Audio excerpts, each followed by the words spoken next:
छत्रपति शिवाजी महाराज की विधान मार्गित संयुक्त महाराज ಸಂಘಟನೆ ಏನು ತಾವು ನಮ್ಮ ಗಮನಕ್ಕೆ ತಂದಿದ್ದೀರಿ. ಸದ್ಯಕ್ಕೆ ತಮ್ಮ ಮನವಿಯನ್ನು ನಾನು ಅಫಿಷಿಯಲಿ ಸ್ವೀಕಾರ ಮಾಡ್ತಾ ಇದ್ದೀನಿ. ಇದರ ಜೊತೆ ಇವತ್ತೇ ಅವರಿಗೆ ಒಂದು ನೋಟಿಸ್ ಜಾರಿ ಮಾಡ್ತೀನಿ. ಆ್ಯಂಡ್ ನಾವು ಪರ್ಮಿಷನ್ಸ್ ಎಲ್ಲ ಡಾಕ್ಯುಮೆಂಟೇಶನ್ ನಾವು ನೋಡೋ ತನಕ ಅಲ್ಲಿ ಯಾವುದೇ ಹರ್ಕತ್ ಮಾಡಲಿಕ್ಕೆ ಅವಕಾಶ ಮಾಡಿಕೊಡಬಾರದು. ಸಂಘದ ಮುಖಾಂತರ ಹಿಂಡಲ್ಗ ಗ್ರಾಮ ಪಂಚಾಯಿತಿ ವ್ಯಾಪ್ತಿನಲ್ಲಿ ಒಂದು ಸರ್ವೆ ನಂಬರ್ 8/4ರಲ್ಲಿ ಒಂದು ಕಟ್ಟಡ ಕಟ್ತಾ ಇದ್ದಾರೆ. ಅದು ಅನಧಿಕೃತ ಕಟ್ಟಡ ಅಂತ ಹೇಳಿ ಅವರು ನನಗೆ ಮನವಿ ಮಾಡಿಕೊಂಡಿದ್ದಾರೆ. ಇದರಿಂದ ನಮ್ಮ ಜಿಲ್ಲೆಯಲ್ಲಿರುವಂಥ ಕನ್ನಡಿಗರ ಹಾಗೂ ಮರಾಠಿ ಭಾಷಿಗಳ ಮಧ್ಯ ಒಂದು ಸಂಘರ್ಷ ಸೃಷ್ಟಿಯಾಗಬಹುದು ಅಂತ ಹೇಳಿ ಅವರು ನನಗೆ ಮನವಿ ಮಾಡಿದ್ದಾರೆ. ಈ ನಿಟ್ಟಿನಲ್ಲಿ ನಾವು ಇಡೀ ಕಡತವನ್ನು ಓದಿ ಆ ಜಾಗದ ಮೇಲೆ ಏನು ಕಟ್ಟಡ ಕಟ್ಟಲಿಕ್ಕೆ ಆ ಸಂಘದವರು ಹೊರಟಿದ್ದಾರೆ ಅದಕ್ಕೆ ಯಾವುದೇ ಪರ್ಮಿಷನ್ ಇಲ್ಲ ಹಾಗೂ ಅದು ಬಿನ್ಶೇತಿಗೆ ಆಗಲಿಲ್ಲ ಅಂತ ಹೇಳಿ ನನ್ನ ಗಮನಕ್ಕೆ ಬಂದಿದೆ. ಈ ನಿಟ್ಟಿನಲ್ಲಿ ಇವತ್ತೇ ಅವರಿಗೆ ನೋಟಿಸ್ ಜಾರಿ ಮಾಡಿ without permission, without following regulations, without following rules ಯಾರು ಯಾವುದೇ ಚಟುವಟಿಕೆ ಮಾಡಲಿಕ್ಕೆ ಅವಕಾಶ ನಾವು ಕಲ್ಪಿಸ್ಕೊಡಲ್ಲ.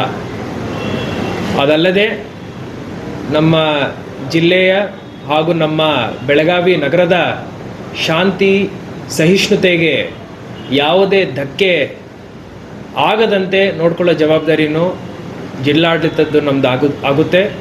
ಆ ನಿಟ್ಟಿನಲ್ಲಿನೂ ನಾವು ಕಠಿಣ ಕ್ರಮವನ್ನು ವಹಿಸ್ತೀವಂತ ತಮ್ಮೆಲ್ಲರಿಗೆ ಹೇಳಲಿಕ್ಕೆ ಬಯಸುತ್ತೇನೆ. MES leaders are going to construct a Smriti Bhavan near Hindalga. In 1986, Sharad Pawar led agitation that is called Seema Ladai resulted in heavy loss of the properties in Belagavi. Kannada and Marathi people have suffered because of some Shiva Sainikas who have come from all the way from Bombay and other areas of Maharashtra. They tried to set fire to the Hindalga pumping station. Then only Belagavi police led by K. Narayan, then SP in 1986, they have opened fire on the site. The result of the Golibar, result of the firing, 9 people have died in 1986.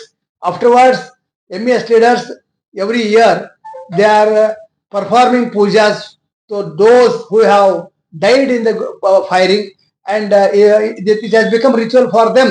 In every June 1st of the every year, they go that Hutatma Smarak and they perform the puja. We have no objection because their feelings, their family's feelings. But what happened? They are going to construct a Smriti Bhavan, and last Yugadi festival they have performed Bhumi Puja in Hindalga. It is very dangerous move of the MES leaders. What I tell frankly, because Kannada and Marathi people are living in very cordial atmosphere in Belagavi. They are Maratha people have rejected the MES candidates in all the elections since 1999. After 99, nobody, no MES candidate has won from this constituency. That is why we have submitted memorandum to the Belagavi Deputy Commissioner today morning. He has assured us we will not allow MES people to construct such bhavan in Hindalga.